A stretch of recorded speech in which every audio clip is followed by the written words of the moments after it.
I hope that it feels though different and unique to Moon Knight's world. And, we really tried to push our photography and bring something new to the Marvel world. For me, the things that I like the most about the show are just getting to see Oscar act and to do what he does so well. Like, there's a lot of cool bells and whistles in the show. There's a lot of magic. There's a lot of CG characters, and all those things are really exciting. But for me, what's most exciting is just Oscar acting against Oscar. I can't tell the difference between life and dreams. Thank you. I'm Micaela Robles. I'm a journalist from Argentina. Nice to meet you.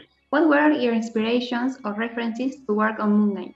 We really used the graphic novel or the comic book as a North Star, and to really take some of that imagery that's already been thought out. And, you try to bring your own personal flavor of all of those things, and my sense of lighting and or the way in which a camera moves, because there is no camera movement in a comic book, and you've got to figure out how it looks and how it cuts. I try to approach all those things from a character's perspective, and what is their vision of reality, and how is it changing over the course of a show, or even in the sense of a scene. In episode 4, the perspective shifts multiple times, and you just want to try to approach things openly and authentically from a character's perspective. Another key is the presence of the moon and the Egyptian culture. How do you work on that?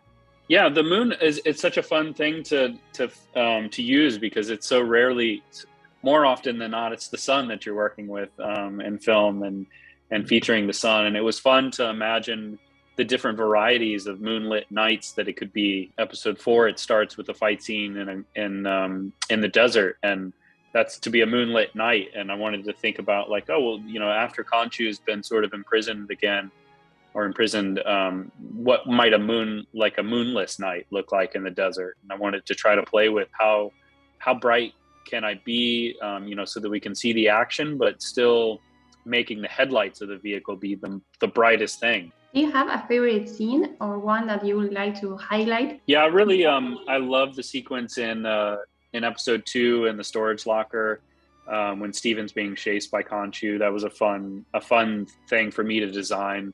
I got to create the lighting patterns and to add those lights in the hallway. And as a cinematographer, anytime something is written into the script that's about light, it's a really fun challenge.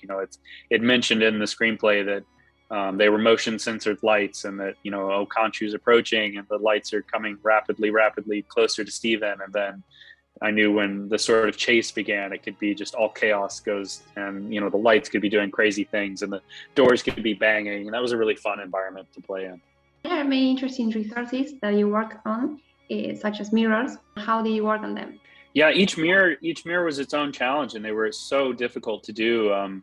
Some of them we would do very simply. We would do kind of just a simple pan from one Oscar performance to another, and he could actually change his performance. But then sometimes you could get really use a lot of technology to help you. There's a sequence at the end of episode 2 where he's talking to himself in sort of that pyramidal structure in that open air theater, and I really like the way that one's done. Thank you very much.